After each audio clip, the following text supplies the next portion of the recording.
Amerika menyerang Iran. Pangkalan nuklirnya 3 dihabisi. Ini makin mencemaskan. Apakah benar Perang Dunia III akan kemudian benar-benar terjadi? Pemirsa, Parlemen Republik Islam Iran menyetujui usulan untuk penutupan Selat Hormuz. Selat Hormuz ini adalah jalur perdagangan dunia yang begitu strategis. Ada berbagai macam komoditas penting yang melintasi Selat Hormuz ini. Kapal induk masuk Selat Hormuz. Ini kan selat yang sangat strategis untuk ekonomi minyak ya di dunia. Betul, hampir 50% peredaran minyak dunia itu berasal dari Selat Hormuz sama Laut Merah kiri kanan. Sebelum kita lihat keadaan di situ seperti apa, kalau Hormuz ditutup, impact-nya apa? Jadi kalau dibilang ini tidak mempengaruhi Indonesia, salah total, enggak. Ini sangat mempengaruhi dan gue bisa yakin dan memprediksi teman-teman akan lihat Indonesia akan mengalami hyperinflasi. Semua harga barang bakal naik parah. Yang bener loh, ntar lu dibully orang lo. Oh, nanti dibully orang. Tapi kan bicara pakai data.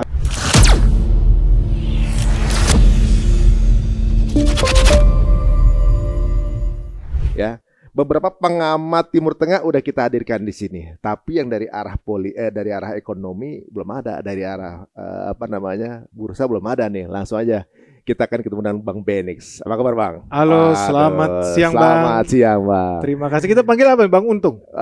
Mana aja oke. Yang Bang Adek Untung sih kayaknya. Pengalaman kayaknya banyak kan Bang Benix ya. Gue panggil Om aja deh. Wah, Om Ari. Lebih tua dong kalau gitu. Bang, lihat ini gimana, Bang? Konflik ini kok makin lama eskalasinya makin tinggi. Kalau menurut pandangan Bang Benix gimana? Makin seru lah, makin asik lah. Kita udah bikin videonya udah dari tahun lalu sebetulnya. Udah tahun lalu? Iya. Udah ada bayangan seperti yang terjadi ini, pernah bayangan? Udah ada. Dan kita udah sering juga ambil untung dari sini. Jadi ya kita termasuk yang menikmati lah perjalanan ini ya. Menikmati perjalanan ini. Ini kayak nonton film perang, tapi kisah nyata ya. Kisah nyata. Dulu kita perang itu cuma di film. Iya, Hollywood punya ya. Hollywood Gun punya. gitu kan. Konfliknya kayak gimana itu cuma film ya. Ini kita menyaksikan langsung nih. Gitu, apalagi eskalasinya sekarang udah mulai. Untungnya udah balik ya, baru bisa kaji ya. Iya benar, baru ya minggu lalu. Wes, untung aja. Untung ya benar juga ya, bisa aja tuh. Bisa kan jadi. Kita nggak tahu roket ya. Iya. Karena udah ada loh, by the way, pesawat penumpang Iran yang dibom. Jadi Iran? Iya. Bukannya Yaman itu tuh? Enggak, pesawat penumpang Iran tapi nggak masuk berita. Oh gitu? Ya, dianggap pesawat musuh. Karena kan kapal induk udah masuk ke Selat Hormuz. Di Laut Merah juga masuk kapal induknya punya Inggris juga. Kapal induk masuk Selat Hormuz. Ini kan selat yang bukan ya. Selat yang sangat strategis untuk ekonomi minyak ya di dunia. Betul. Hampir 50% peredaran minyak dunia itu berasal dari Selat Hormuz sama Laut Merah tuh, kiri kanan tuh. Sebelum kita lihat keadaan di situ seperti apa, kalau Hormuz ditutup, impact-nya apa? Kita tambah kaya raya sih, kita tambah cuan. Kita? Investor ya, maksud Kita? gue investor. Saya. Itu udah pasti. Gimana ceritanya bisa begitu? Kita beberapa tahun lalu ada invest di salah satu perusahaan TBK di Indonesia, bisnisnya kapal kontainer. Dan kalau ingat zaman dulu, itu gue juga bikin videonya. Ini bentar lagi kita bakal krisis nih. Ada namanya transport crunch karena saat itu ada kapal laut namanya Evergreen. Jalur perdagangan dunia ini cuma 2 bos yang paling rame. Satu Selat Panama di benua Amerika, Amerika Tengah. Satu lagi Selat Suez, terusan Suez yang di Mesir itu.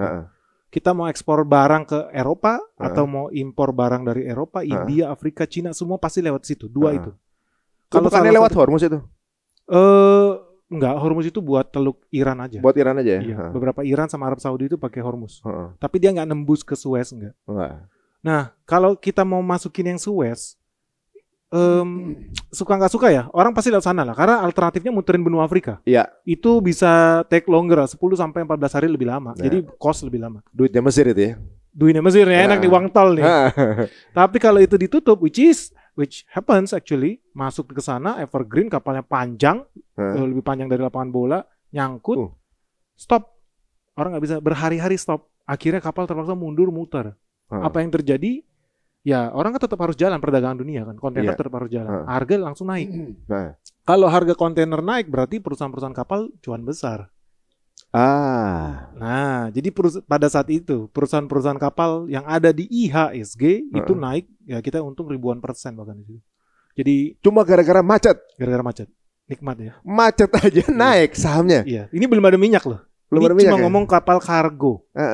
Karena kargo kita di sana. Pada saat yang sama ada namanya Danau Gatun. Danau Gatun itu yang supply air bersih di terusan Panama. Terusan Panama itu lift. Terusan Panama ada di atas air laut. Jadi kita kalau kapal masuk dia pakai lift, naik harus dulu. naik baru jalan. Itu pakai air bersih dari Danau Gatun. Nah kita udah lihat global warming ini nyata. Banyak orang bilang fake global warming. Tapi kan benernya makin panas. Danau makin kering. Suplai danau itu kan dari mata air di pegunungan.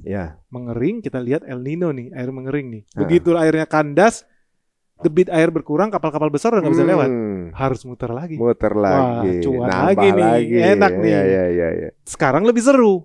Karena sekarang ya kalau kontainer itu nggak banyak mempengaruhi nyawa manusia lah. Kita nggak bisa makan kontainer.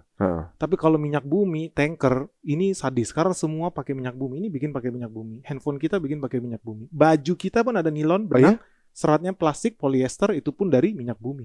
Jadi semua unsur kehidupan kita itu dari minyak bumi. Detik ini termasuk ini.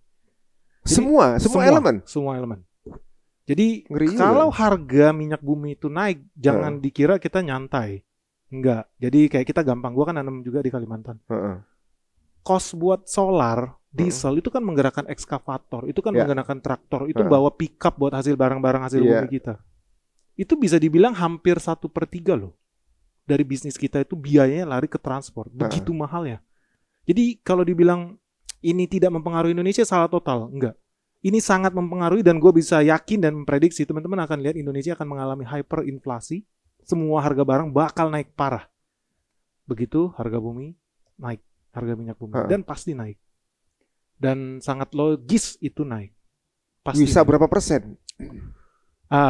Bagus nih, karena ini udah kejadian. Ini semua kan cuma sejarah yang berulang. Udah kejadian. Tahun 90 perang teluk yang pertama. Waktu itu gue belum bisnis sama tentara. Jadi tahun 90 Bukan juga. Soalnya perang teluk kedua gue bisnis. Oh ya gitu ya. Perang teluk yang pertama. Ini George Bush yang pertama.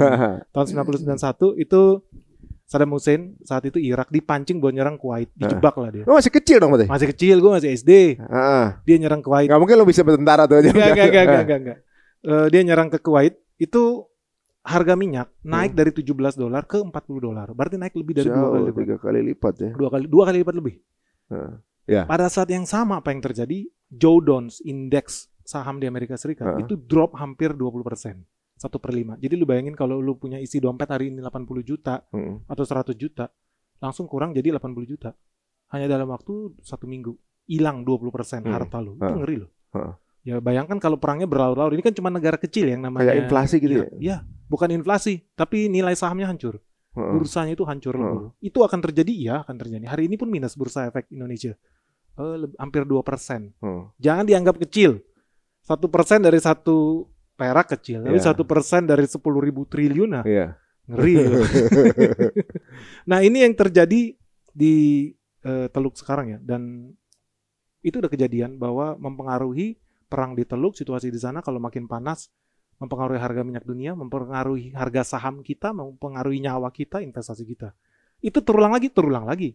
Habis itu perang Teluk yang kedua yang kita bilangnya perang tahun 2003. Atau Operation Iraqi Freedom. Di situ Saddam Hussein mau dijatuhkan, betul-betul literally diinvasi sama Amerika Serikat. Ini yang akan terjadi. Irak diinvasi, turunin pasukan, injek kaki di Irak. Kalau itu dilakukan juga sama Amerika Serikat ke Iran, itu bakal lebih sadis dari perang Vietnam.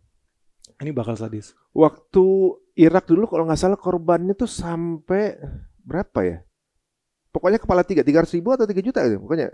Kalau data versi Irak itu hampir 1 juta orang. 1 juta ya? Ya, perang Vietnam itu lebih dari 4 juta orang Vietnam mati. Bayangin 4 juta orang. 4 juta orang. Ya. Itu orang Depok hilang semua lah kebayangannya itu. Berarti 1/4 warga Jakarta ya? 18 juta ya? Iya. Ngeri loh. Udah kayak genocide juga jatuhnya ya? Iya, tapi karena negaranya kan kecil saat itu, mungkin orang banyak tinggal di kampung-kampung, di hutan-hutan. Kalau ini kan padat ya, yang jatuh satu bom, RT RW aja udah dempet. Tapi memang negaranya besar, Iran ini. Iran ini negara besar, dikelilingi pegunungan, dan ini akan situasi yang berbeda.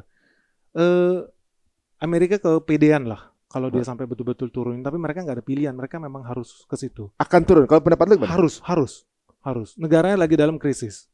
Amerikanya krisis? Amerika sekarang lagi krisis, kebakaran di mana-mana, terutama negara-negara demokrat ya, yang cinta pohon, liberal gitu, mereka semua itu lagi pada demo. Hari kemarin aja kawan kita habis pindah tuh dari Los Angeles, kabur dia ke New York. Karena takut di pantai barat California kerusuhan di mana-mana, mobil-mobil dibakar, toko-toko dijarah. Udah mulai gitu. Udah begitu. Se-Amerika? Amerika, ini ngomongin Amerika. Sampai Donald Trump tuh nurunin Coast Guard dia, National Guard dia, tentara dia turunin buat berhadapan sama sipil, dan ini ngeri. Karena tentara pegang senjata berhadapan dengan sipil itu situasi yang mencekam. Jadi se-Amerika udah krisis ekonomi jatuhnya ya. Maksudnya udah mulai ada, ya udah percikan lah ya. Sudah percikan lah, krisis politik juga. Karena betul-betul divisive. Jadi gua merah Republik, lu biru Demokrat, kita musuh nih. Gua merah, gua konservatif, cinta agama. Lu biru, lu liberal, lu cinta LGBT, lu musuh nih gitu. Lu harus dibunuh. Jadi sekarang polarisasinya makin nyata. Makin ekstrim. Jadi nggak ada pilihan lain Amerika untuk kemudian bikin invasi di Iran ini. Pengalian isu, mereka perlu itu. Kedua, negara juga lagi krisis ekonomi. Mereka perlu cetak duit tanpa merasakan inflasi.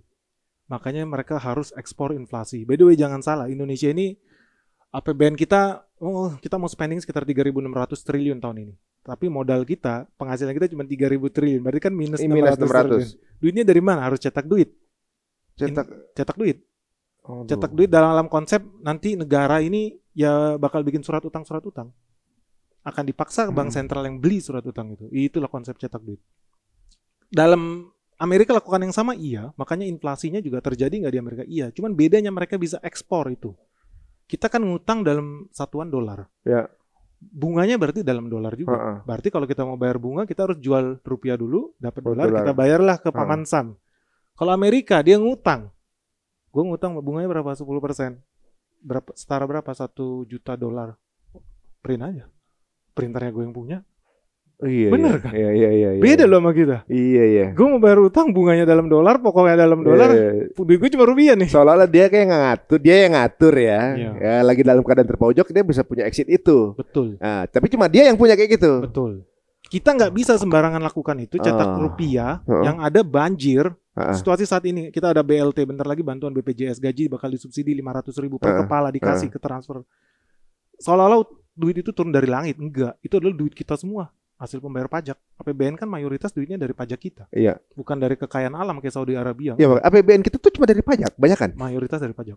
Bukan kekayaan alam yang segini banyak, aset bumi segala macam itu nggak bisa. Itu hipnotis. Maksudnya? Zaman kita SD, negara kita kaya raya, gemari parolin, itu hipnotis. Lah kan banyak tambang kita tuh. Enggak ada. Contoh gini, paling gampang ya, orang bilang banyak tambang apa? Batu bara. Lu tahu nggak harga batu bara? Kalau harga batu bara $100 misalkan, kita kemarin itu ambil 1 miliar ton batu bara yang kita ekspor. Kalau harga batu bara $100 per ton, berarti 1 miliar kita itu cuma dapat penghasilan sekitar $100 billion dari jualan batu bara itu. Itu pun kita terimanya dalam bentuk royalti, yang namanya kan swasta, modal swasta. Kita cuma terima royalti ya 10-20%. Jadi penghasilan kita nggak sebanyak itu. Tapi bayangkan minyak itu aja per hari, contoh kayak Iran ya, produksinya 3 juta. 3 juta harian barel per hari. Kali $100 udah 300 juta barel dolar per hari. Kaya banget berarti. Kaya banget. Makanya harus dikuasai. Harus dong. Dan dia yang belum tunduk dengan gaya dengan barat. Iya. Dia yang punya nyali. Dan ini jadi kompleksitas yang luar biasa, karena dari sini kita bisa lihat sebetulnya menurut gue yang diserang itu bukan Iran. Siapa? Jualan minyak Iran ini siapa sih klien terbesarnya? Cina. Iya, Cina belanja itu ke sana. Nggak mungkin Cina beli barang Amerika Serikat. Jijik. Masa gue memperkaya Amerika ya dong? Berarti pertanyaan gue nih, berarti Cina nggak akan diem? Cina akan diam. Kok diem? Kan itu berarti kan sumbernya dia yang dirusak. Betul. Tapi sampai detik ini Amerika masih ngukur kan. Dia ada pilihan loh, ngebom kilang minyak Iran. Tapi dia nggak lakukan itu. Dia milih-milih ngebom juga. Mungkin dipikir kalau bisa ke hijack negaranya, bisa keambil kan, sayang kalau dihancurnya gitu. Bisa diambil alih ya. Berarti mereka bisa gitu dong. Betul. Berarti mereka membuka opsi menurunkan pasukan ke tanah Iran fisik untuk menguasai tambang-tambang itu juga kan. Sehingga mereka harus di-keep. Artinya next step-nya adalah bukan lagi air supremacy atau ngebom-ngebom dari udara, tapi kehadiran fisik di atas tanah. Nah, kalau misalnya udah perang darat, peluangnya berapa ya Bang Amerika tuh? Oh, saya rasa kalah total dan akan hancur total Amerika. Soalnya kan Betul. ini bukan Vietnam, ini bukan Afghanistan yang secara medan jauh lebih besar ya kan, dan medannya mereka yang tahu kan begitu. Sedangkan di Afghanistan dan Vietnam pun Amerika nggak menang sebenarnya kan. Betul. Tapi memang korbannya banyak. Korbannya banyak. Dan agak beda kalau di Afghanistan kan prajurit-prajurit itu kan sebetulnya peternak domba. Kalau kita bilang pejuang-pejuang sandal jepit lah. Tapi begitu masuk ke Iran kan tentara beneran. Emang udah latihan gitu kan. Udah latihan. Iya. Beda dengan orang-orang yang nembakin roket tuh dari Hamas Palestina, lucu-lucuan lah. Tapi kalau model Iran, Revolutionary Guard, rudal hipersonik, lebih cepat dari suara gitu. Iya, makanya. Bukan roket digendong, enggak. Jadi teknologinya udah jauh lebih maju. Begitu mereka masuk sana, perang itu kan kalau zaman dulu ya, Amerika itu punya mentalitas kalau perang mereka nggak boleh di encircle, jadi nggak boleh dikepung. Ya. Mereka wajib bisa mempertahankan perang di 5 benua sekaligus. Jadi mereka keluarin duit begitu banyak, punya maintain begitu banyak pangkalan-pangkalan di seluruh dunia, even dekat Indonesia, even di Afrika, di Eropa, supaya kalau terjadi perang di 5 benua, udah punya konsep itu deh. Iya, udah punya itu anti. Jadi diusahakan perangnya itu di negara lain. Ya, perang di luar dia kan? Di luar dia, hebat. Jadi encircle namanya. Dia kepung itu semua. Sekarang dengan krisis ekonomi berat ini, Pak Bansam ini, mau bayar utang aja udah susah mereka. Bayar utang tiap bulan aja udah nggak sanggup sebetulnya. Jadi cetak duit udah di level yang nggak sustainable. Kalau Iran bener ngabisin semua pangkalan militer Amerika yang ada di daerah Timur Tengah, kan ancamannya begitu kan? Betul. Amerika serta pangkalan lu habis. Yeah. Kalau dia habisin, kan dia effort lagi untuk datengin pasukan, berarti kan harus memang benar bawa di kapal induk lah segala macam, atau negara terdekatnya setelah itu misalnya. Kan itu juga effort, itu kan duit semua itu. Betul. Cuman sekarang kan mereka berada di level yang nggak pernah punya kalah perang. Jadi mereka mentalitasnya adalah at least ya bukan sejak perang Vietnam, ada 2000 tahun ke atas. Sejak perang Teluk yang pertama lawan si Saddam, mereka itu mengalahkan Saddam Hussein cuma dalam waktu 40 jam. Tahun 90. Ya. Masuk lagi tahun 2003 lebih ekstrim karena regime change, jadi rubah struktural. Mereka juga nggak nyampe 1 minggu tuh langsung selesai. Jadi bayangin bisa menaklukkan negara bertekuk lutut dalam waktu kurang dari 1 minggu. Ngeri nggak? Iya, pasukan khusus ya. Pasukan khusus mereka dan sekarang mereka udah punya konsep, oke, kita nggak usah lagi buang-buang duit, pasang banyak armada kita, no. Mereka punya air supremacy itu. Mereka menguasai langit itu lebih penting. Begitu pesawat semua grounded, nggak ada yang bisa terbang, dia bebas bom sana sini sana. Itu yang dilakukan Israel, itu yang dilakukan Ukraina sama Rusia. Rebutan kekuasaan di langit lah. Udah pasti menang, udah pasti. Pesawatnya Iran tuh busuk. Tomcat atau pesawatnya era siapa yang main film Top Gun itu? Top Gun. Tom Cruise ya. Topi Gunawan. Top Gun, Topi Gunawan. Itu udah pesawat teknologi 30-40 tahun lalu lah, udah 50 tahun kan lah. F-35 segala macam. Iya, F-14 masih F-14 masih 14. Iya. Wah, udah uzur lah.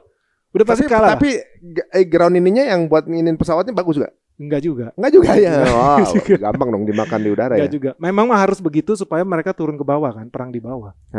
Sehebat-hebatnya Amerika di Vietnam pun banyak korban jiwa di Amerika kan. Jadi mereka akan punya air superiority, dia akan maksimalin itu. Tetapi at some point lu kalau pengen menguasai aset-aset di bawah, lu harus turunin orang kan. Infanteri harus masuk. Nah di situ gamenya langsung berubah.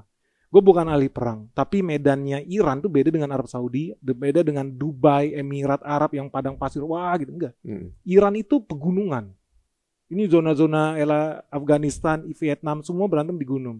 Dalam perang yang paling penting itu bukan jenderal yang hebat atau duit yang banyak atau senjata yang canggih, enggak, tapi supply chain, logistik, resupply. Begitu tentara masuk ke sana, bisa nggak mereka disuplai? Peluru kan habis, harus diisi. Makanan kan habis. Iya, ngirimnya gimana ya? Pakai apa? Helikopter turun ditembak, mereka memang dari gunung-gunung aja udah. Cuma modal pinggul-pinggul, gendong. Tapi kan dia punya radar di mana ada orang kan. Maksudnya kalau mau di-shoot di mana, ini ada yang nembak gua, nih tahu gitu misalnya kan. Iya, tapi kalau orangnya banyak, terus banyak tutupan, pohon-pohon. Dia nggak tahu orang kita orang dia ya. Iya. Dia juga nggak bisa lihat itu. Jadi ada resiko. Dia pun supply airdrop, masakan, makanan, tank dari udara pun belum tentu orang dia yang bisa ngambil. Jadi udah pasti Amerika kalah total di sini. Tapi seberapa banyak orang yang diajak buat join? Karena Amerika kalau perang nggak bisa sendirian, dia akan ajak rame-rame nih. Yang paling dekat United Kingdom itu udah pasti turun. Inggris, Australia, Amerika sendiri, udah pasti turun bantuin. Dan yang terakhir nih mungkin ya kemungkinan kalau nggak Jepang atau negara Eropa Barat. Jadi apalagi negara G7 udah bikin sumpah setia akan mendukung Israel kan dalam perang ini. Jadi G7 mana aja tuh? G7 ada Jerman, ada Perancis, ada Kanada, ada Eropa banyak kan ya? Mayoritas Eropa lah. Jadi ya brutal lah ini kalau semuanya benar-benar kejadian. Cuma gara-gara satu Netanyahu dong ini. Netanyahu kebetulan lagi situasi panas, pengen menang pemilihan umum, dia butuh perang buat pengalian isu biar orang dukung dia juga kan. Ya dia bikin itu, jadi ya wajar. Tapi kalau teman-teman lihat, ini sebetulnya udah digariskan udah dari lama, Bros. Kalian tahu ketika Donald Trump naik jadi presiden yang pertama sebelum era Joe Biden, Donald Trump itu punya menantu, namanya Jared Kushner. Jared Kushner ini punya bapak. Itu teman dekatnya Benjamin Netanyahu. Ketika Benjamin Netanyahu pun pergi liburan ke Amerika Serikat, nginepnya bukan di hotel loh. Di rumah dia? Di rumahnya Kushner ini. Jadi udah best friend ini, CS nih, sama menantu. Best friendnya Besan. Iya, best friendnya Besman. Makanya kemarin Donald Trump ambil keputusan untuk nembakin nuklir bukan dari Kongres. Bukan, dan itu ilegal kan. Jatuhnya ilegal ya kan? Jatuhnya ya, harusnya even Indonesia aja butuh persetujuan DPR dong. Harus dong. Sebenarnya itu dia tuh punya resiko akan di-impeach dong sama warga dong berarti. Bisa. Tapi mesti ada juga alasannya, misalnya tiba-tiba perang kebawa ketarik ke Amerikanya, selesai bisa aja tuh.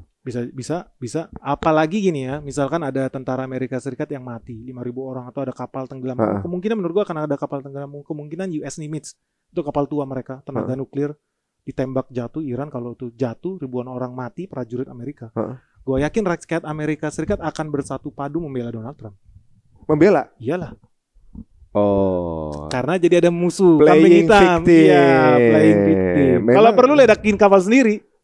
Iya, perlu dia tembakin gitu ya. Kayak apa yang 9 November? Iya, 9/11. 9/11. Kalau perlu bunuh warga sendiri. Emang mainan playing victim tuh gayanya dia gitu kan? Iya. Kayak jangan-jangan Tel Aviv agak open kemudian kena beberapa ini serangan Hamas ya. Bukan yang sama Iran. Nah, biar dapat simpati. Ada dua hal sih sebenarnya, antara orang ngeliatnya simpati, dua orang jadi marah sama Netanyahu. Lu bawa perang kemari lo, gitu bisa jadi gitu kan? Bisa jadi. Mana yang lebih ini di sana? Sekarang sih memang banyak orang juga yang benci sama Netanyahu ya. Cuma Israel sendiri pada benci sih sebenarnya. Benci sama Netanyahu ya. Tapi pada saat yang sama orang-orang juga lebih benci lagi sama Iran. Iya, di sisi lain. Kan? Jadi ada profit and loss-nya lah masing-masing. Faktanya ya dia sekarang jadi pejabat, nggak jatuh-jatuh toh. Benar. Tapi kan warga Tel Aviv ngerasa ini dulu kota yang aman nih. Nggak ada yang berani lo ngeroket kita kan gitu kan. Selain itu juga ada Iron Dome juga kan gitu. Nah ini tembus sekarang gitu kan. Bisa jadi ada opini itu juga. Tapi di lain itu saya pikir tadi Amerika masih mau ngukur dulu kan, butuh 2 minggu tadinya buat diskusi. Tiba-tiba langsung bom ya. Tiba-tiba. Emang kalau perang kan mana ada yang mau tahu kan. Betul. Hebat juga nih Donald Trump. Tapi Iran langsung balas loh, nggak sampai 24 jam. Balas. Malamnya langsung dia bom lagi. 200-an rudal ya, dia tembak ke Israel. Hebat. Israel. Iya. Tapi nggak mungkin ya nembaknya ke Amerika. Nah itu nggak bisa lah kalau ke Amerika udah terlalu jauh. Yang kemungkinan ke tetangganya lah. Tadinya yang gue kira dia bakal ngebom sekutu-sekutunya Israel, Jordan, Saudi Arabia. Ya kemungkinan itu akan dilakukan sih dalam waktu dekat. Cuman gak enaknya nanti dia bakal dapat musuh terlalu banyak ya. Iya, musuhnya akan tambah banyak kalau dia itu. Ya memang ya. Kalau dia nggak bales, orang akan lihat rejim yang sekarang Khomeini ini lemah. Takut kalau dia nggak balas Amerika Serikat. Kalau nggak salah juga dimainkan politik internal kan. Betul. Lagi oleh banyak Netanyahu. konflik. Dimainin gitu sama Netanyahu dan the gang itu untuk dibikin konflik internal kan. Betul. Ya sama kayak di Indonesia lah. Kayak pemerintahan Iran pun hari ini pun banyak yang demo di sana anti sama Khomeini karena Khomeini terlalu strict, pemerintahnya juga korup. Tapi kalau dipikir-pikir nggak ada pemerintahan yang tidak dibenci oleh warganya sendiri. Emang nggak ada pemerintah yang nggak korup? Nggak ada sih. Ada nggak? Ya, ada lah. Ada. Gue pernah lihat lah. Beberapa negara Skandinavia, Norwegia, Finlandia. Oh, Finlandia mungkin ya, karena kan tingkat itunya kemakmurannya lumayan tinggi. Iya. Di Belanda dulu gue lihat sendiri pejabat-pejabat anggota DPR naik sepeda, naik kereta duduk di sebelah gue pun pernah. Di Jepang juga gitu ya, Pak. Jepang juga normal. Wah, mudah-mudahan ideal kayak gitu ya di kita ya, moga-moga seperti itulah. Mudah-mudahan kita doa aja ya. Nah, sekarang ini balik lagi ke itu tadi, ke Selat Hormuz tadi. Ketika sudah kemudian dipampetin ini jalur, impact-nya ke semua negara termasuk Amerika kena dong. Oh iya. Iya, dia akan kena. Akan kena juga dong. Iya. Kalau itu nggak bisa jadiin bargaining power. Buat mereka dapat apa? Kalau lu nyerang gua ini nih, gua tutup nih. Lu kan rugi juga, kan gitu. Bisa begitu dong saya Iran. Dia untung sih. Kalau harga minyak dunia itu naik sebetulnya Amerika itu untung. Kok untung? Dan sekutunya. Karena sekarang salah satu produsen minyak terbesar di dunia, ya salah satunya Amerika Serikat. Karena mereka udah punya ngebor minyak bukan ke sumur minyak, tapi ke batu yang dipecahin di dalam, namanya shale oil. Jadi batu dipecahin, dikompres, keluar air, minyak, itulah jadi minyak bumi. Itulah yang sekarang fracking namanya. Di Amerika itu ngetren. Dan cadangan minyak dia sekarang dalam posisi yang paling bagus sekarang. Jadi mereka sangat diuntungkan ketika terjadi harga minyak dunia loncat tinggi. Oh, jadi maksudnya ketika ditutup nggak ngaruh buat Amerika? Enggak. Negara mana yang ke-impact kalau gitu? Indonesia, negara-negara miskin yang tidak punya minyak. Kita tuh nggak punya minyak ya? Kita nggak punya minyak. Kita net importer oil. Kita punya minyak, tapi sangat sedikit. Kita minus 400.000 barel per hari. Oh. Kita minus. Kita ada produksi, tapi nggak mencukupi kebutuhan kita. Akibatnya kita terpaksa impor dari Singapura. Padahal nggak punya minyak juga. Singapura juga boleh ngimpor loh itu. Iya, dia juga ngimpor. Berarti udah kena ini apa calo ya? Nggak calo, biaya calo tuh. Karena transit Singapura. Berarti impactnya kalau kita ngelihatnya, wah akan ada perang nih, seru nih. Seru aja. Impactnya kita ternyata termasuk besar juga. Sangat besar karena kita impor. Apa yang terjadi buat kita deh? Kalau nggak, jadi udah apa? Pasti tambah miskin. Karena jangan terlalu frontal ya gitu. Ya udah pasti tambah miskin. Karena bensin kita mayoritas itu impor. Kita hobinya barang impor. Apapun mereknya kita belinya barang impor. Dan Indonesia ini aneh. Kita ini eksportir energi yang besar juga, tapi dalam bentuk batu bara. Sebetulnya kita punya banyak cadangan energi, tapi kita nggak pakai. Kita sedemikian bodohnya dikadalin sama Jepang. Sebenarnya kita masih dijajah hari ini, sehingga kita beli kendaraan Jepang, roda 2, roda 4. Kita beli bensin pun sebenarnya dari Jepang. Kita nggak sadar. Kapal-kapal yang lu punya, naikin itu yang punya siapa? Perusahaan Jepang yang punya kapal tanker besar yang supply kita selama ini. Jadi mereka cuan semua tuh, dari hulu sampai hilir mereka cuan. Kita cuman dipanen. Kita ini ATM berjalan buat mereka. Kalau kita punya logika berpikir, kita harus waspada energi ya, program Pak Prabowo. Dia tuh harusnya berusaha supaya Indonesia pakai energi made in Indonesia. Yang namanya batu bara. Batu bara bisa jadi apa? Jadi listrik. Berarti budayakanlah kendaraan listrik sehingga kita nggak usah impor bensin dari Singapura, impor bensin dari Timur Tengah. Tapi kita nggak lakukan itu. Kita sibuk memperkaya negara lain. Nah, parahnya gini yang sadis. Kita kan beli minyak bumi itu nggak pakai rupiah loh. Kita beli pakai dolar. Dan kita impor berjuta-juta barel. Bayarnya pakai dolar. Setiap kita belanja dolar, apa yang terjadi? Rupiah melemah. Jadi nilai tukar kita setiap hari akan terus melemah, sepanjang lu masih doyan minum bensin impor. Bakar itu. Bayangin, duit kita dirubah jadi cairan warna hitam buat dibakar. Kan konyol banget gitu loh. Kita bakar duit nih tiap hari nih.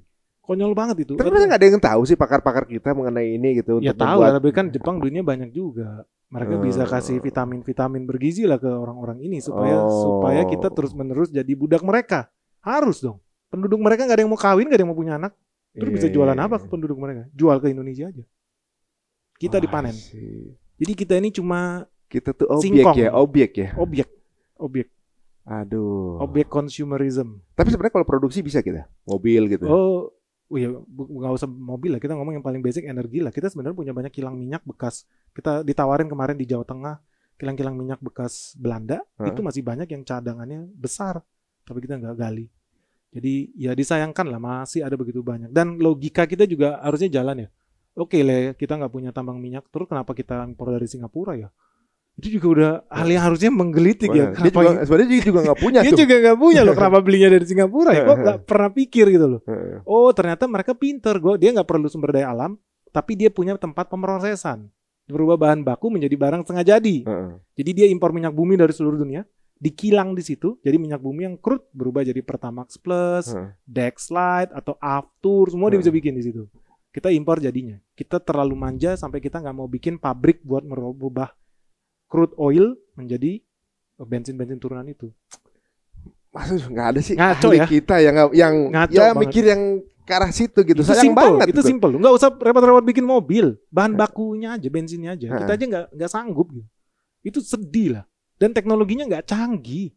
buat bikin itu. Sebenarnya secara nggak langsung secara ekonomi kita udah itu terjajah juga terjajah ya. Ada pemaksaan untuk beli jatuhnya kan. Iya. Waduh, ya guys, ini mungkin jadi banyak anak-anak yang paham gitu ya, kemudian merubahlah pola-pola seperti ini gitu ya. Tadi benar juga ya, banyak juga orang pinternya yang paham, cuma ya mungkin ya uangnya besar juga kali ya. Betul. Biaya propaganda itu nggak kecil. Tapi ada nggak sih kita kemungkinan punya OPEC politik gitu? Kemungkinan bisa terjadi ya. Buat negara-negara ini supaya bisa punya posisi tawar yang lebih baik lah dibandingkan Amerika Serikat dan sekutunya. Karena isinya OPEC kan nggak ada negara barat nih. Iya. Ini negara-negara produsen minyak yang biasa dizolimi sama si Amerika Serikat dan the gang. Ya, tapi sayangnya benci banget juga sama Iran gitu sampai saat ini. Jadi itu. Tapi kan kemarin ada tuh dia bilang mendukung Iran waktu dibom Iran oleh Israel. Iya. Nah, statement dari mendukung Iran, mendukung saudara kami, dia bilang begitu. Ya, itu casing itu. Itu casing. Tadi komunikasi politik gitu ya. Komunikasi politik. Kita ngomong ke Jared Kushner lagi nih. Benjamin Netanyahu nginep di rumah dia, bukan di hotel kalau ke Amerika. Jared Kushner kemudian di era Trump, dia bikin perusahaan investasi. Perusahaan investasi, ketika dia bikin perusahaan investasi, apa yang terjadi? Perusahaan investasi kan ngelola duit orang ya. Duit siapa yang dia kelola? Ternyata yang transfer duit ke perusahaan investasi Jared Kushner, Saudi. Kerajaan $3 billion dia taruh ke situ. Pertanyaannya gini, supaya orang-orang makin jelas ya. Israel itu kan nggak punya sumber daya alam, pasir, minyaknya aja juga nggak ada. Mereka kok bisa jadi sekaya ini? Oh, mereka kuat banget di bidang teknologi, tapi butuh investment. Duitnya dari mana? Mereka pasti muterin duit orang. Yahudi ini jago nih main duit, finance investment. Yang nggak pernah orang bayangkan adalah duitnya siapa yang diputer? Siapa itu? Duit orang-orang kaya dong. Iya. Orang kayanya siapa? Tengah. Di Timur Tengah dong. So teman-teman, kita kan investment ya. So kita lihat tuh track recordnya. BlackRock, perusahaan investasi terbesar di dunia. JP Morgan, State Street, Vanguard. Rudal yang ngebom Palestina. Apa iya made in Israel? Barangnya dari mana? Perusahaannya punya siapa? Kalau kita lihat itu struktur perusahaan yang ngebom, bahkan rudal Patriot punya Israel aja. Itu semua kan duit-duit perusahaan yang dimiliki oleh BlackRock, JP Morgan, State Street, dan kawan-kawan. Pertanyaannya, JP Morgan segala macam kan cuma muterin duit orang. Terus belilah perusahaan-perusahaan defense itu. Ada Boeing, gitu, ada Raytheon yang bikin rudal, pesawat jet, macam-macam. Jadi duitnya siapa sebenarnya yang taruh situ? Duit raja. Yang bener loh. Raja minyak. Dia kan mau making money. Jadi selama ini lu kira rudal-rudal itu gratis? Enggak. Satu rudal itu harganya bisa $20 juta loh ngebom. Itu bisnis mahal loh. Ngebunuh orang itu bisnis mahal. Bisnis gede. $20 juta itu kalau dirupiahin itu sekitar 200. Hampir 400 miliar. 400 miliar. Satu 400 miliar? Iya. 300-an kali ya? Iya, 300-an ya? Iya. Satunya? Satu biji. Satu biji loh. Rudal Patriot itu dalam tadi malam aja dia intercept sekitar 400-an roket gitu ya. Berarti bisa dikalikan aja tuh. 400 dikali 300 miliar. Iya. Seru ya. Guys ya, jadi bisnis nyawa itu ternyata bisnis duit gede. Ini duit triliunan ya. Betul, dan itu nggak akan bisa dilakukan kalau lu nggak punya sumber dana dan sumber daya yang unlimited. Which is minyak bumi. Orang bakar berapa barel setiap hari? Ratusan juta barel dibakar setiap hari loh. Tapi kalau misalnya, apa yang lu bilang ini, itu memang datanya ada. Nanti kita bikin videonya bahkan. PIF namanya. PIF itu Public Investment Fund, salah satu terbesar di dunia, mengelola duit minyak duit lu. Jadi itu datanya tuh dipublish. Publish, ada fotonya dia. Kalau sumber-sumbernya itu dari yang lu sebut tadi. Kerajaan Timur Tengah. Jadi kita conflicting gitu loh. Kita di sini membela tentunya ya, kayak mayoritas kita kan di Indonesia tentu membela Palestina di genosida. Gajah lawan semut gitu, Israel membantai.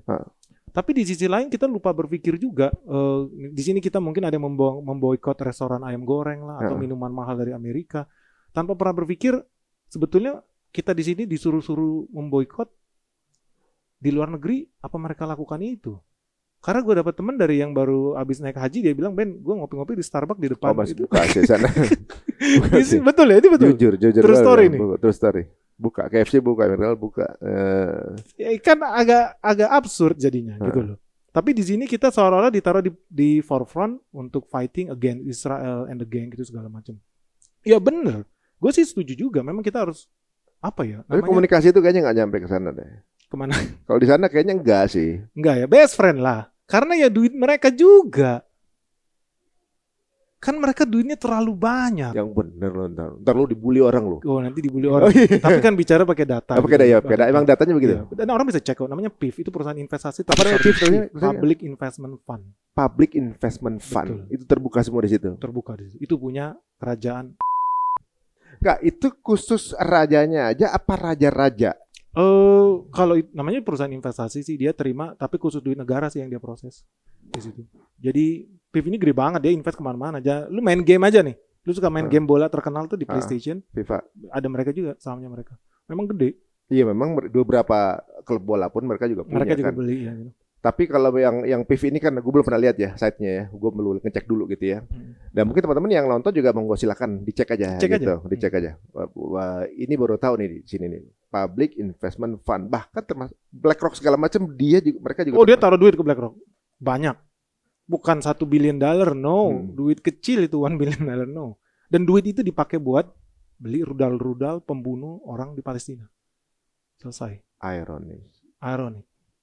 Nah, Raytheon, General Dynamics, Boeing, semuanya. Lockheed Martin, pesawat jet khusus bisa ngebom rumah sakit di Palestina, ya pakai duit itu.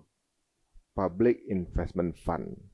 Nah ini menarik teman-teman semua. Jadi jangan sampai kita cuma menjadi konsumen dari konflik ini ya. Benar, harus ada keuntungan lah. Jadi kita ibaratnya kita juga tahu memapping sebenarnya ini permasalahannya sebenarnya di yang kita lihat di permukaan sama nggak sebenarnya yang ada di dalam. Betul. Gitu. Jadi kalau misalnya ada pun yang Newport Iran, kemungkinan besar dari Cina paling mungkin.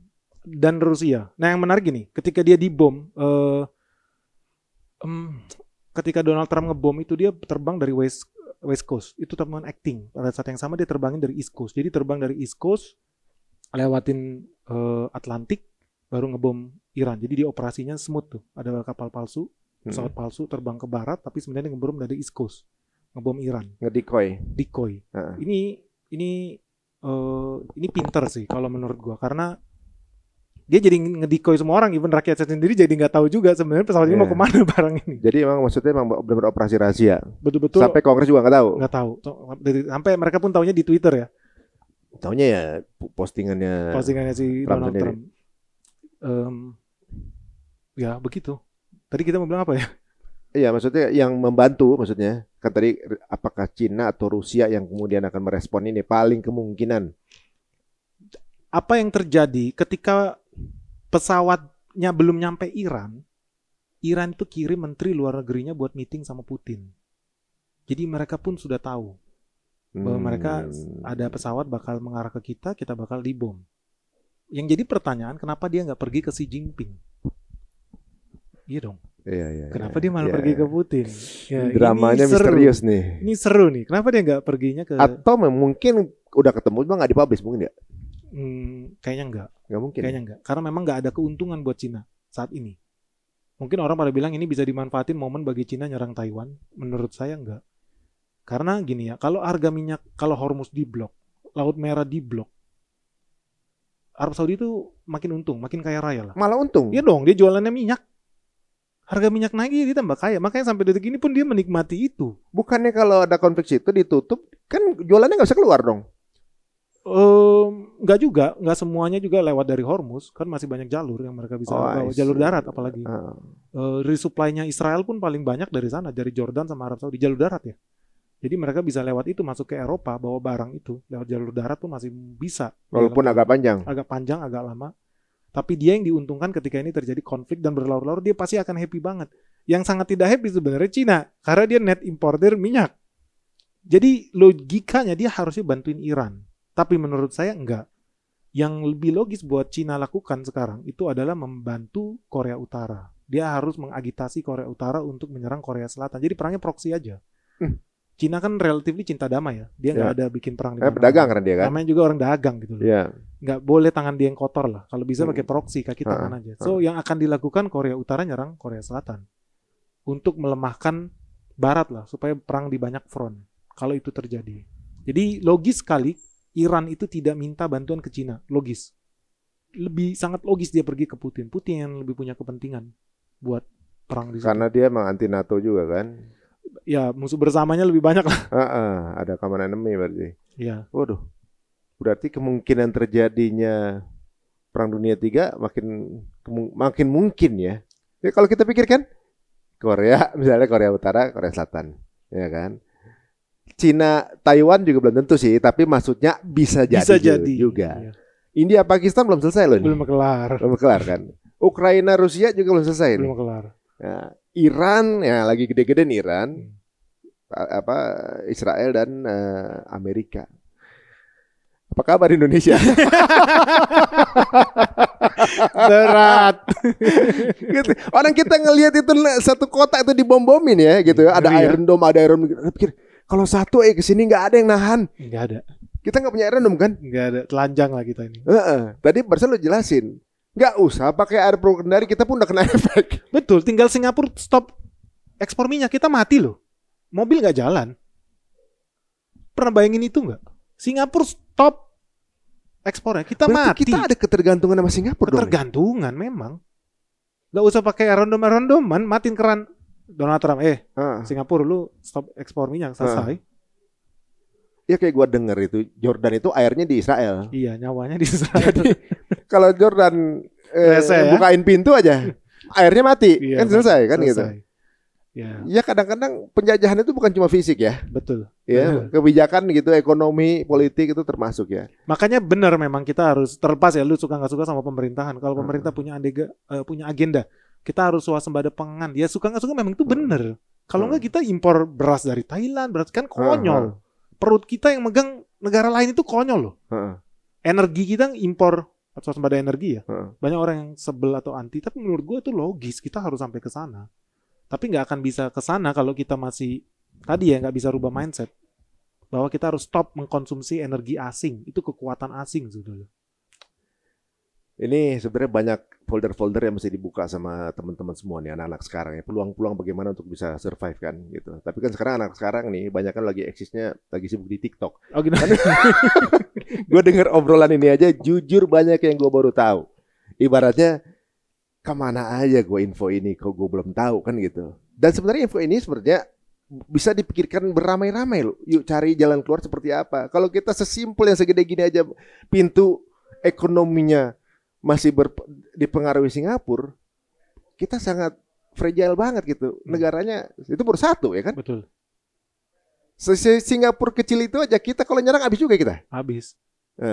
Ya habis dipotong kabel laut, internet mati. Internet gak kita ada lewat internet, nggak ada internet, nggak ada bensin, nggak ada bensin. Untungnya PLN ini cukup cerdas lah. Dia nggak pakai solar lagi, sekarang pakai batu bara lah. Iya. Guys, aduh, kalau sampai PLN juga listrik juga kita ngimpor dari luar, maka negara kita negara yang benar-benar ya ketergantungan ya. Iya. Habis-habisan. Memang kita market base, kita ini konsumen. Prediksi terburuk, misalnya jadi perang eskalasinya membesar. Misalnya terburuknya nih, Cina ikutan, Rusia ikutan nih, gitu kan? Itu kan udah jadi kayak perang yang udah benar-benar udah nggak. Memang lahannya memang di Iran, gitu kan? Amerika kan pasti akan nyari negara sekitar dong, negara Gulf, support Amerika misalnya, gitu. Kemudian kayak Jepang juga ikut bantu dong, ya kan?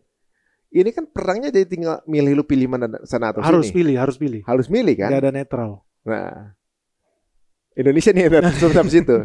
Apa yang terburuk yang terjadi di dunia ini kalau sampai semuanya berperang memihak dengan bloknya masing-masing? Kayak di Amerika ya, jadinya perang saudara ya. Divisive, betul-betul polarisasi itu ekstrim. Kalau kita sampai berada di level harus memutuskan ikut blok barat atau blok timur, yang terjadi di Indonesia pasti pertama kali adalah perang saudara. Perang saudara. Kenapa kitanya perang saudara? Karena kita nggak akan satu suara nih. Udah pasti. Udah pasti nggak ada satu Iya. arah nih. Ada yang bilang mendingan bela Cina dong. Tapi Heeh. jangan lah, ikut Amerika aja kan kaya raya, senjatanya banyak, pasti menang gitu. Jangan, kita ikut Rusia dong, udah pasti pecah lah. Jadi kalau ditanya kemungkinan terburuk, sebelum ada nuklir yang jatuh ke Indonesia, gue yakin udah banyak provinsi-provinsi yang merdeka. Udah pasti tuh. Dan mereka akan ambil keuntungan dari situ. Asing pasti lakukan itu. Mereka kan lakukan itu ketika dulu Ottoman Empire masih begitu besar, cita-cita kerajaan Inggris, gimana caranya pecah-pecah ini jadi kafling-kafling. Iya. Terbukti bisa nggak? Bisa. Bisa. Sekarang ada Jordan, ada Irak, ada Iran, ada Arab Saudi. Semua kan dulu satu kafling. Sekarang jadi banyak kafling. Itu namanya apa? Kemerdekaan Arab ya waktu itu ya? Apa namanya dulu? Saya speak out kan? Saya speak out. Jadi Indonesia ini by the way kalau lu nggak sadar, kita ini lebih besar dari Eropa sebetulnya. Kalau hitung daratannya, perairannya gitu. Kalau ditaruh pun kita ini besar banget. Terlalu besar untuk dikuasai oleh satu Jakarta. Senayan menguasai seluruh Indonesia ini terlalu besar. Dari kacamata asing kita ini harusnya di kafling-kafling. So peluang itu terjadi ketika ada perubahan rejim ya, perang dunia itu. Setiap perang dunia menciptakan kaflingan baru. Itulah terjadi di perang dunia 1, perang dunia 2, perang dunia 3 pun akan terjadi kaflingan baru. Jadi akan terjadi perpecahan di Indonesia di mana-mana, suka nggak suka. Ya harus siap aja kita. Harus. Dan makin sekarang makin banyak nih agen-agen asing yang masuk ke Indonesia, ngasih duit ke influencer-influencer, lu belain brok ini, lu belain negara ini, lu belain ini. Biar polarisasi aja ya? Polarisasi aja. Tinggal nanti saatnya the right moment panen raya. Oh iya. Sampai sempat akhirnya saya ngelihat ya di sosmed itu. Kalau negara kita ada penjajah yang masuk, pendapat lu gimana? Ada yang jawab gini. Kita lihat dulu negaranya amanah nggak sama rakyat. kesannya ya, sekarang kita lagi dijajah juga loh gitu. Kesannya gitu. Ya Allah, emang kalau netizen itu pikirannya emang pinter-pinter ya kadang-kadang narasinya ya. Aduh. Nah sekarang tadi kan udah ngomongin itu ya, harus memilih. Impactnya buat Indonesia tadi yang bilang tadi itu bisa terjadi itu. Akan terkafling-kafling, akan terpecah, akan banyak orang-orang yang mencoba merdeka. Nggak usah heran lah. Dari 2 tahun lalu gue bilang siap-siap ya Indonesia tahun 2025 ini bakal banyak pergerakan di Aceh, pergerakan di nanti cek videonya 2 tahun lalu di Papua dan terjadi kan hari ini. Iya. Ada mulai kibarin bendera lah atau apa. Iya, dan itu akan semakin ramai. Jadi tantangannya berat nih. Jadi bukan penjajahan, tapi perang saudara. Perang saudara dulu. Saudara dulu. Polarisasi gitu ya. Baru kan habis itu masing-masing pilih kubu. Oke. Gue ikut kubu Rusia, gue ikut kubu Cina, gue ikut kubu apalah whatever lah. Iya, zaman kayak Uni Soviet dulu kali ya. Yes, Divided Empire, divide, kita harus dibagi-bagiin aja. Untuk nguasain cukup pecah belah aja. Pecah belah.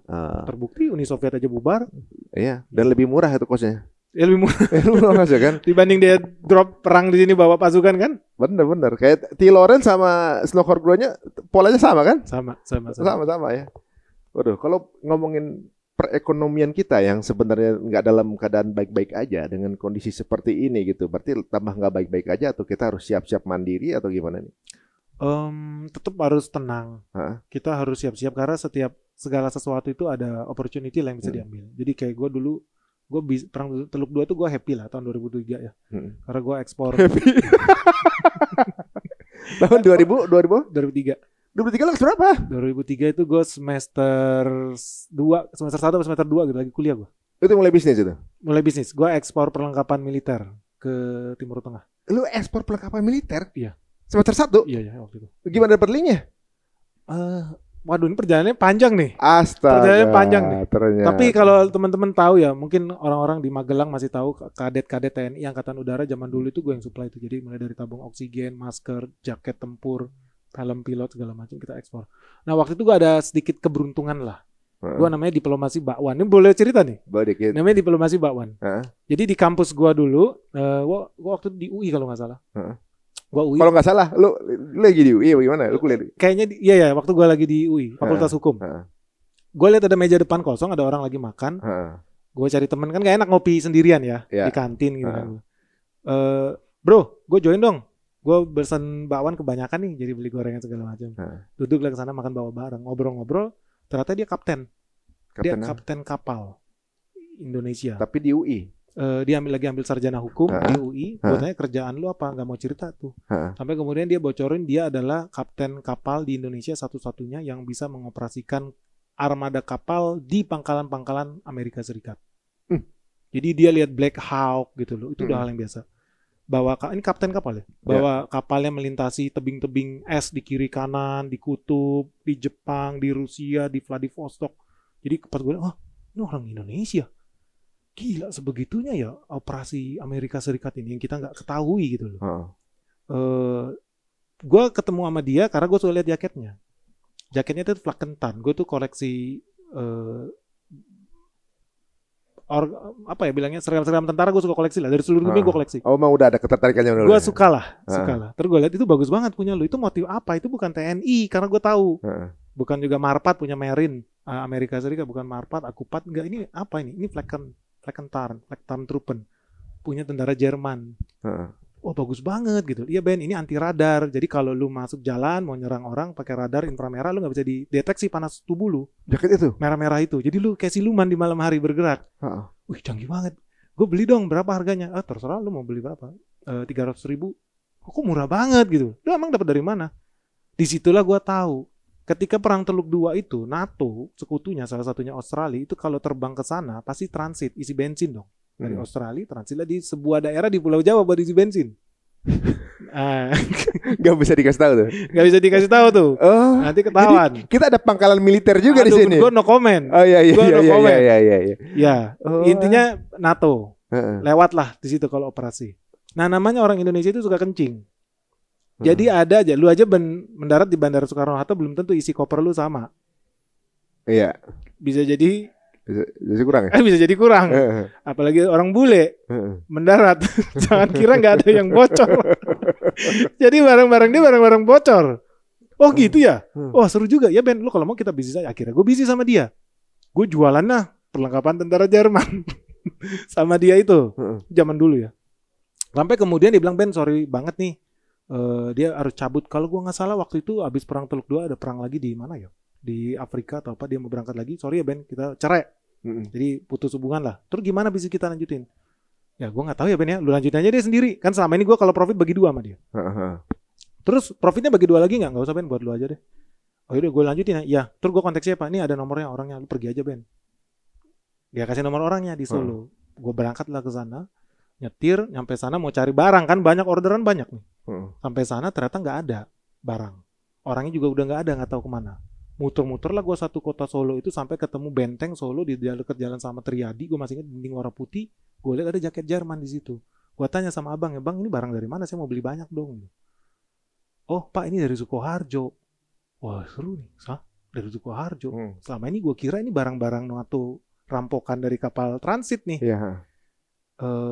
Coba bapak ke situ aja. Dari situ gue terbanglah dari Solo. Gue nyetir lagi ke Sukoharjo. Disitulah gue mendapati ternyata jaket tentara Jerman, tentara Afrika Selatan, tentara Switzerland, beberapa cabang di tentara UK juga, itu pakai perlengkapan tentara made in Sukoharjo. Yang benar. Bener bro, gue kaget di situ. Kaget banget gue. Part apanya? At least yang waktu itu gue nggak bisa bilang lah ya, tapi seragam lah, kita bisa bilang seragam lah. Itu dari sana gitu. Wah gue happy banget. Ternyata ini semua ada pabriknya. Di situlah gue jadi reseller mereka. Nah bisnis gue itu waktu itu gue baru tahu ya kalau namanya tentara itu ada namanya PDL, ada PDU, ada pakaian dinas lapangan, ada pakaian dinas harian segala macam. Intinya kalau lu lagi disuruh hormat bendera harusnya yang tiba-tiba ada coretan aja di sini, lu disuruh pusat, lu ditampar, disuruh lari 10 kali lipat. Ada debu di sepatu lu sebelah kiri, lu harus pull up 200 kali. Ada hukuman lah, karena lu harus selalu klimis. Iya clean. Di situ gue baru Jerman juga begitu. Tapi lu bayangin di Afghanistan, di Irak, dar gimana caranya lu bisa tetap rapi? Tapi kan harus tetap rapi. Kalau jaket lu bolong-bolong lu digebukin sama bos lu kan, sama atasan. Jadi mau nggak mau mereka pun harus belanja. Tapi koperasi di sana nggak bisa ready stock. Akhirnya gue yang tadinya bermula cuma dari jualan barang-barang hobi ke orang-orang Indonesia yang hobi berburu atau main airsoft gun. Lama-lama orang dari Jerman sendiri yang kontak gue. Ben gue butuh jaket tentara nih. Jadi kita sampai. Kok dia bisa sampai ketemu? Ya agak panjang kan. Namanya juga udah dunia online ya. Jadi gue juga jualan di online itu banyak. Pada saat itu barang gue juga udah bukan dari Sukoharjo doang. Barang kita ada yang dari Hong Kong, ada yang dari Shenzhen, ada yang dari India. Jadi memang udah campur-campur. Cukup variatif lah pada saat itu offering kita. Jadi cukup lengkap lah. Dan klien terbesar kita adalah negara-negara yang berperang di Timur Tengah itu. Karena selalu ada aja partai besar itu. Lumayan lah. Buat gue saat itu yang masih anak kuliah ya lumayan lah. Lumayan ya. Sekali kirim bisa lumayan lah. Maksudnya berapa pasukan gitu? 500 pasukan? Oh enggak lah, hitungannya kalau yang AU ya kita itu skuadron. Jadi kita selalu punya berapa skuadron gitu, atau batalion. Satu batalion itu ya minimal 3.000, 4.000. Wih, piece. Banyak juga itu. Lumayan lah. Lumayan lah. Gak usah merendah lo, ntar dikontak nih sama pemerintah lo. Lumayan lah. Dulu barang kita itu aneh-aneh ya. Bahkan sampai gue tahu ya kayak pesawat-pesawat kita itu banyak bannya itu nggak ada. Karena kita diembargo sama Amerika Serikat. Tapi mereka kan tetap harus jalan. Kalau nggak dimarahin. Upacara 17 Agustus nggak ada pesawat jet lewat gimana? Tapi pesawat jet lewat kalau nggak ada roda gimana? Nggak bisa juga. Ya itu kan materialnya pun spesifik. Mereka beli yang aneh itu gue yang supply. Barang-barang yang unik-unik yang aneh gitu loh. Orang nggak bisa dapet. Gitulah. Kayaknya bentar lagi ada lagi kali job kalau perang lagi mau. Tapi gue udah lama tinggalin itu. Gue udah nggak lagi. Udah. Waduh. Jadi kalau lihat nomor WA gue dulu, bukan WA ya, zaman dulu masih SMS. Itu Brigjen ini gitu dan kayak gitu-gitulah. Mereka taunya itu gue tuh karyawan di situ. Gue selalu bilang, ya nanti saya bilang sama Pak Bos gitu. Oh, padahal itu lu yang running ya? Iya, padahal gue yang running. Cuma orang gak percaya gue lah, gue masih umur belasan. Gak apa-apa begitu aja, udah kelasnya internasional tuh kan. Nah makanya teman-teman nih, cenayangan politik perang ini kita dengar dari beliau, karena beliau salah satu pelaku zaman dulunya. Jadi paham lah gitu. Nah sekarang bicara mengenai ekonomi nih. Apakah ekonomi Indonesia akan terdampak? Apalagi itu sekarang juga lagi mendalami edukasi sekolah saham nih. Nah, betul. Jadi Indonesia pasti terdampak. Pasti. Definitely. Enggak, misalnya perang misalnya nggak jadi nih. Bom apa namanya, habis ngebom Israel tiba-tiba oke, Amerika udah ngebom nuklir, udah segitu kita damai ya. Kan Trump bilangnya we live in peace apa gitu. Setelah itu kan ujungnya gitu. Udah gue bom, kita peace ya gitu.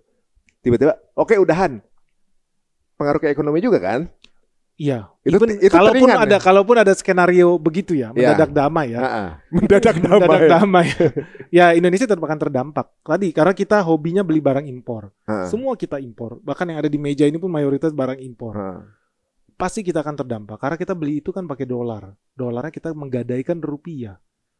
Dan itu setiap kali kita lakukan transaksi dalam rupiah yang kita gadaikan menjadi dolar, itu melemahkan rupiah. Artinya dan kita bayar utang. Negara ini dalam posisi bayar utang, bayar bunga utang itu dalam dolar.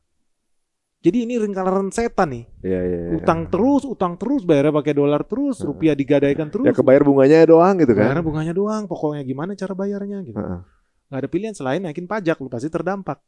Pastilah. Naikin pajak gitu kan. Atau solusinya lain lagi adalah cetak duit lagi.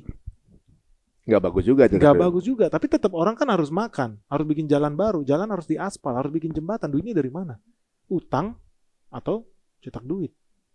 Opsinya cuma dua itu, yang dua-duanya memang yang nggak bagus sebenarnya, dua-duanya nggak sehat juga. Nggak bagus. Atau ya kita bisa lakukan apa? Tingkatkan produktivitas kita, tambah ekspor. Bisa dong, manufacturing kita dikuatin, itu bisa. Apa yang paling bisa buat jadi backbone ekspor kita? Paling gampang pariwisata sih. Itu kan penghasilan dalam dolar. Sebenarnya itu ekspor. Pariwisata di suasana perang kayaknya kurang ini juga sih. Enggak, orang cari hiburan, malah banyak. Malah banyak. Jadi kayak di era-era perang Teluk II itu banyak orang kaya raya dari buka bar ya. Harga alkohol tuh naik 4 kali lipat, jadi barang langka. Mungkin tempat hiburan di Lebanon kali ya. Di Lebanon juga bisa. Dan tapi kan yang dari Timur Tengah mereka nggak liburan. Contoh paling gampang. Hari ini posisi Bali, dulu nyawa Bali itu di Australia. Tapi semenjak perang Rusia-Ukraina apa yang terjadi di Bali? Apa? Turis Rusia itu mendominasi bahkan lebih banyak dibanding turis Australia. Bisa gitu? Orang stres. Cari hiburan. Jadi refreshing tempat yang jauh gitu. Ke Bali. Makanya teman-teman kalau lihat ada bule ditangkap masuk penjara atau bule digebukin preman di Bali atau kemungkinan besar bule Rusia itu. Itu dampak perang yang kita bisa ambil keuntungan. Asik. Bro, daripada lu ketimpa roket, mending lu ke Bali aja jalan-jalan gitu kan. Atau mending lu liburan ke Manado gitu loh. Apa ke ngungsi dulu maksudnya. Danau Toba, ya ngungsi. Lama-lama jadi permanen. Tapi itu duitnya banyak. Karena kita udah kalkulasi ya, satu bule kalau ke Indonesia at least spending itu $1.200 untuk 1 minggu aja. Kalau taruhlah $1.000, kalau 1 juta turis berarti kan $1 billion. Nah, ya. Gila. Kita itu bisa dapat 10 juta turis 1 tahun. Itu targetnya dari sejak Arif Yahya Menteri Pariwisata. Sebenarnya di saat yang sama kita itu harusnya punya mindset kayak Thailand. Thailand tuh targetnya sekarang di 50 juta turis, 5 kali kita. Negara lebih kecil dari kita. Iya. Lah, kenapa kita nggak bisa begitu? Hiburannya itu aja sebenarnya. Iya, ya kan? Betul. Kita kalau dipikir tari tradisional kita ada berapa banyak, lagu daerah berapa banyak, pakaian kita aja beda Sumatera sama Jawa sama Kalimantan. Jadi begitu banyak yang kita bisa eksplorasi. Mereka kan cuma pariwisata tariannya Ladyboy paling kan gitu. Ladyboy sama Dikap. Kita lebih banyak. Kenapa kita lebih dikit? Kan ini makanya jadi permasalahan. Ya soalnya gue pernah ketipu. Gue pikir nonton, wah bagus nih, cantik-cantik. Itu laki. Gue ditipu teman-teman gue.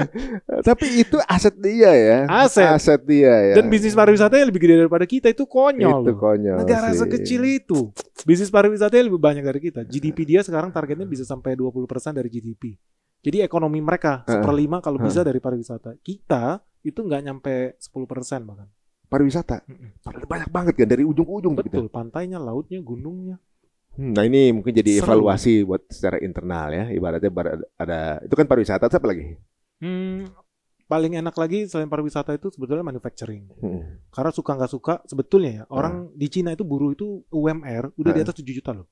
Di Shenzhen aja udah sampai 9 juta. Shenzhen, Guangzhou itu udah sampai 9 juta. Jadi sebenarnya orang ke Cina buka pabrik bukan karena cari murahnya. Stabilitas. Bahwa kalau gue buka pabrik, gue gak dijatangin Parjo, Parcok, ormas inilah, ormas itulah, sunatan besok lah, ada upacara 17 Agustus lah, apa segala macam. Bahkan dari Cina aja kalau ke sini kena. Aduh. Jadi di sana gak bakal kena kan. Betul. Di sananya ke sini kena. Iya, gitu, shock ya. Mereka tuh. Shock. Ada apa nih? Kita yang resmi begini kena juga gitu kan. Betul. Bahkan udah sampai masuk kawasan industri pun bisa kena. Kayak lu pasti kalau buka bisnis sewa ruko lebih enak di perumahan. Karena harapannya gak ada sampingan-sampingan preman ormas itu tuh. Ini udah bikin di kawasan industri aja udah sampai kena juga gitu. Berat. Orang selalu bilang kita menang buruh murah. Cina pindah ke Cina. Enggak. Hari ini UMR Vietnam itu udah di atas kita loh. Berapa sekarang? Vietnam itu udah di atas 6 juta UMR-nya.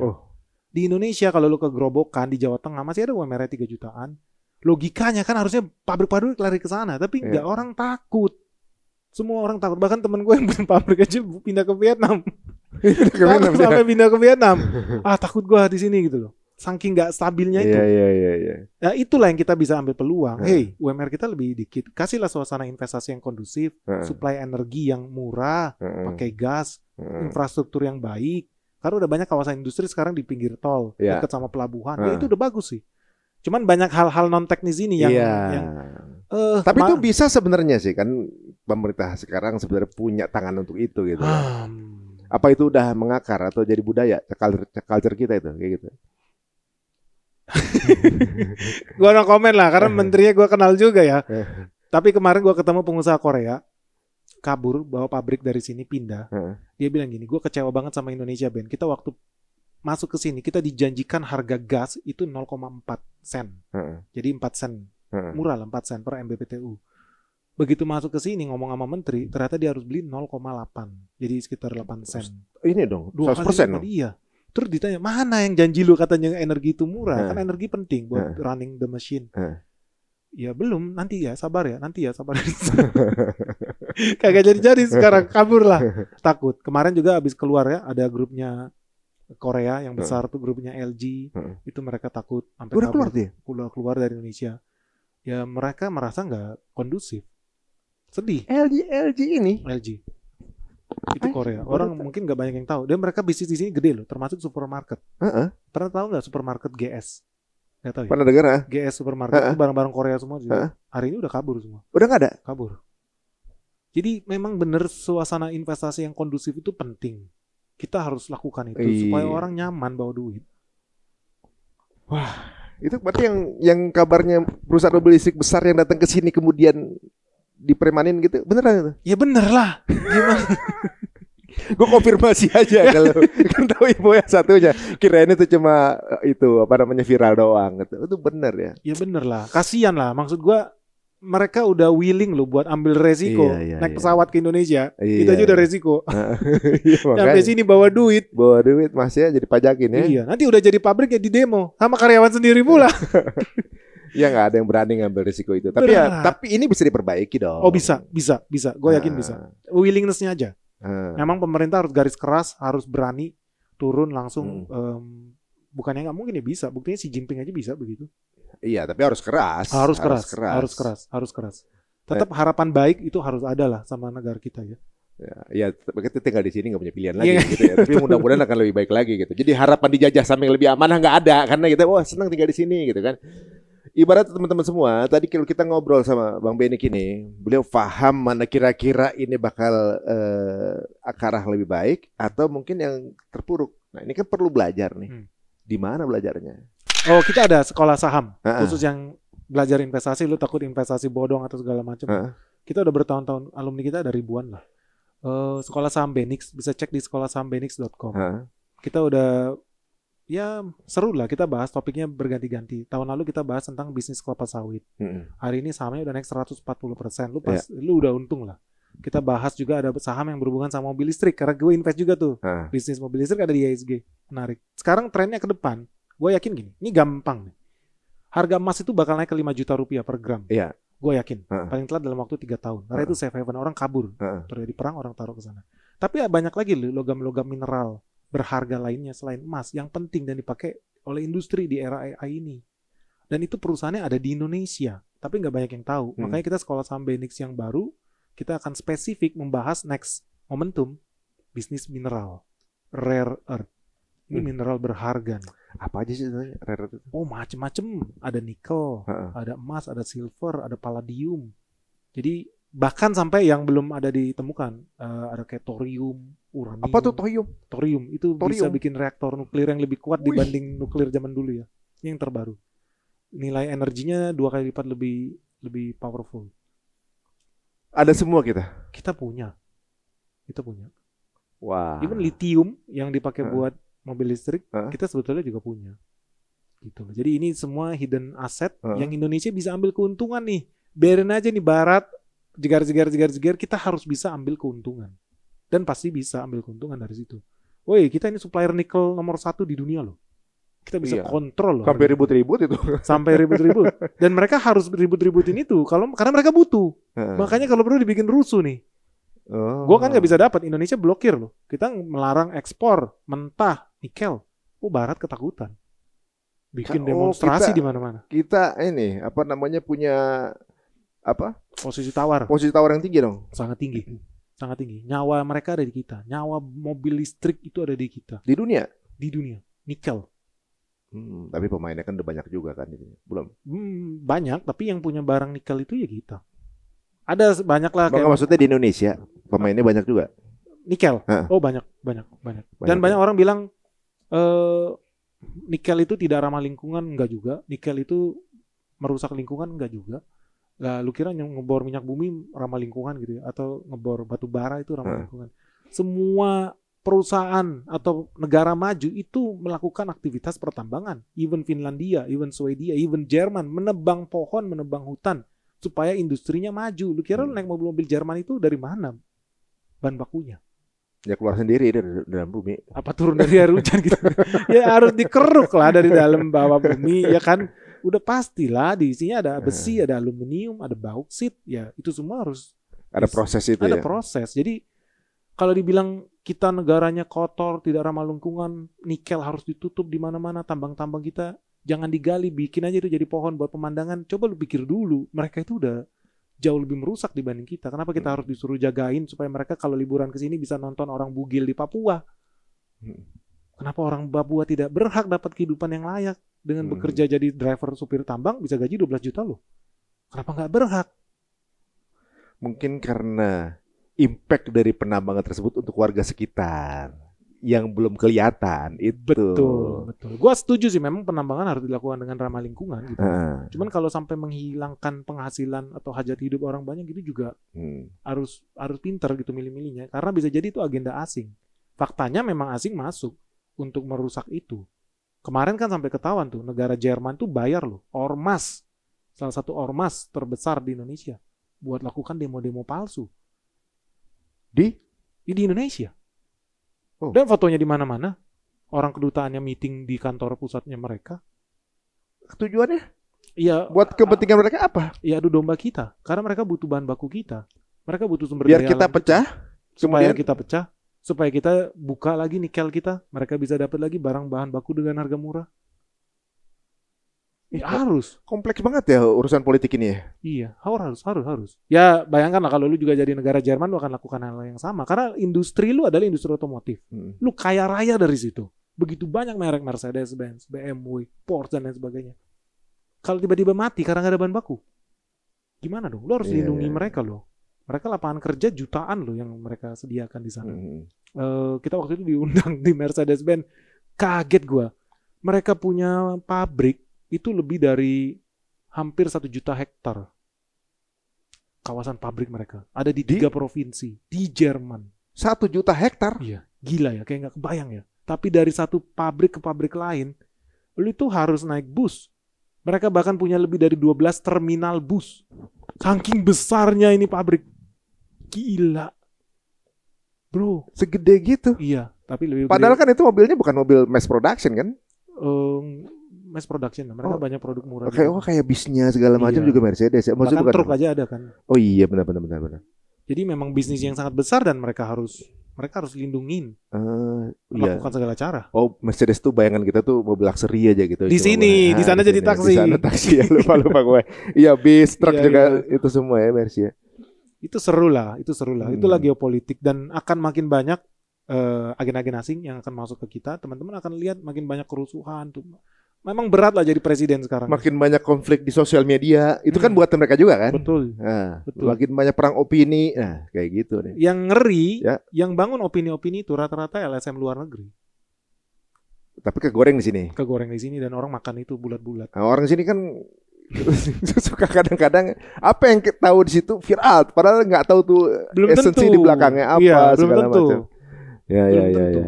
memang harus lebih banyak apa orang yang megang gadget itu ya, sosmed itu kadang-kadang ya kemampuannya cuma antara jempol sama handphonenya aja gitu. Nggak udah jarak jauh dulu mikir gitu, ini apa sih sebenarnya, zoom out gitu.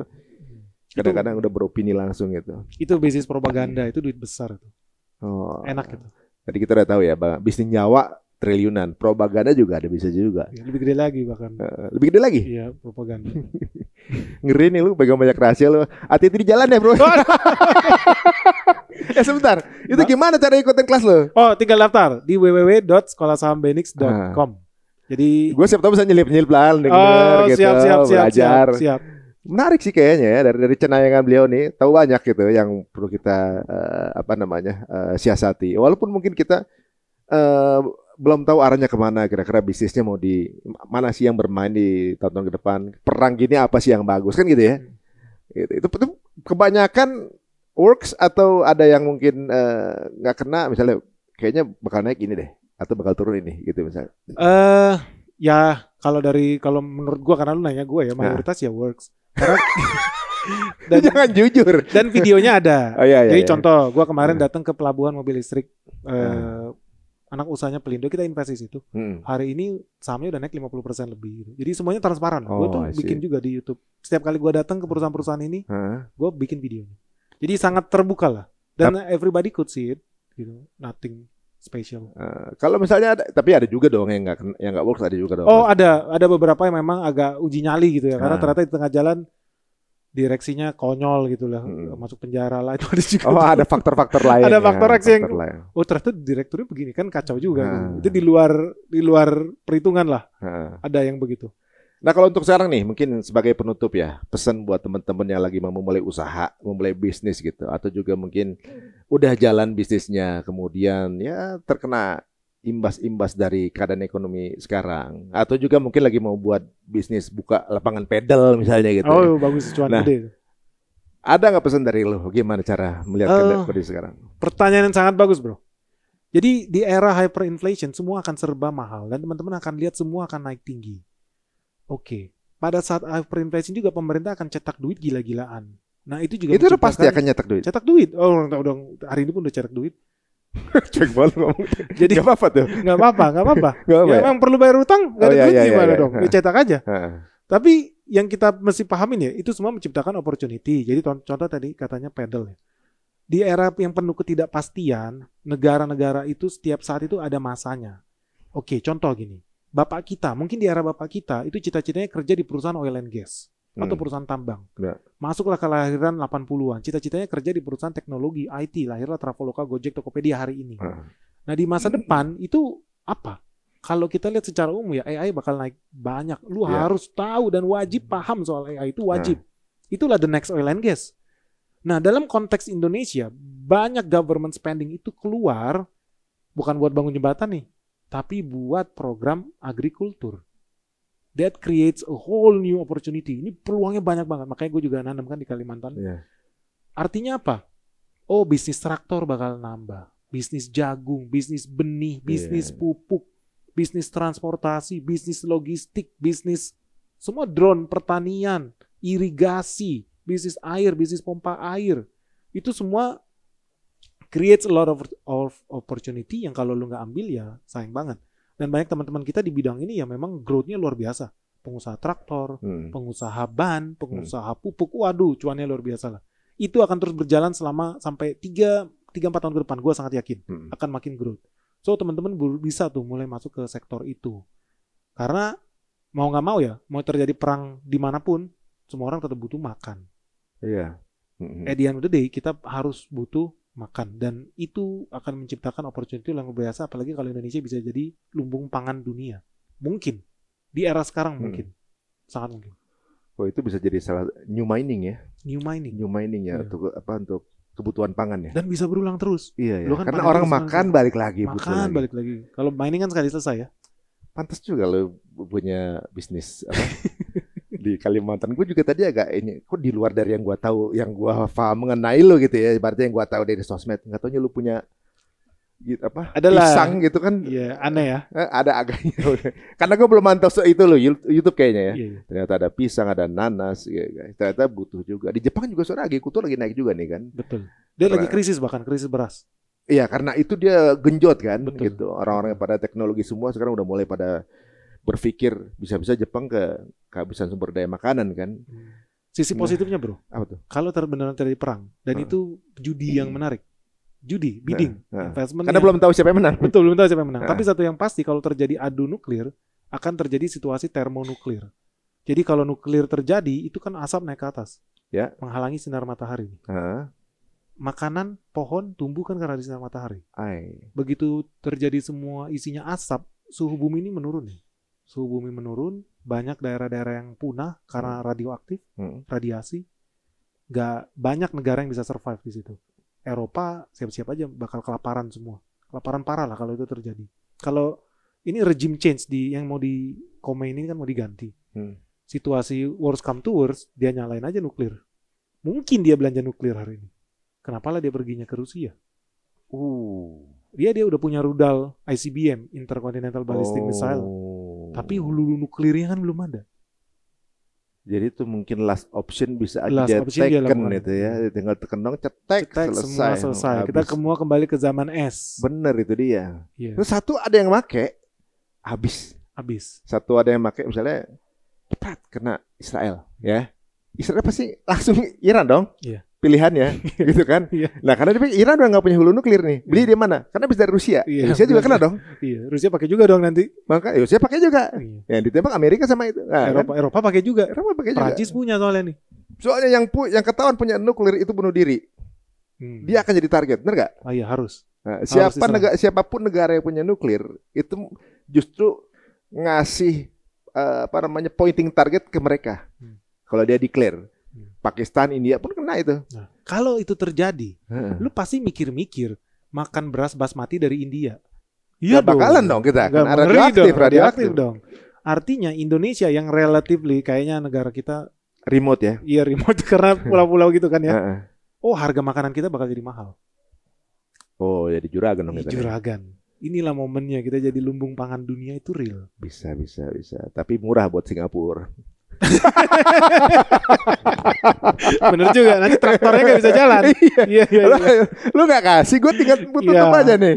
Aduh, seru banget ngobrol sama Bang Miring nih. Seru. Kayaknya besok kalau ada kejadian lagi, gue pengen ngajak lagi ngobrol lagi deh. Menarik kayaknya. Banyak insight yang jujur gue baru tahu, dan ini gue seneng ya karena banyak yang gue baru tahu gitu. Ada insight-insight yang biasanya gue nggak dapet gitu ya. Dan ini gue juga baru tahu dia penjual alat militer ini kan aneh sebenarnya. Agak random nih kayaknya dia. Alat militer jual, pisang jual kan unik. Kepepet. Jadi juga ya. Oke, yang mau ikutan kelasnya kita tulis juga nanti linknya di caption kita teman-teman semuanya, dan juga bisa follow Instagramnya. Mungkin ada yang baru kenal Bang, apa Instagramnya? @benix.official. Nah, YouTube @benix. @benix. Oke. Nama asli? Ada deh. Oke guys, kalau dirasa menarik, silakan sebar linknya ke circle teman-teman semuanya ya, dan silakan kenalan sama Bang Benny dengan akun sosialnya. Sampai ketemu lagi. Assalamualaikum warahmatullahi wabarakatuh.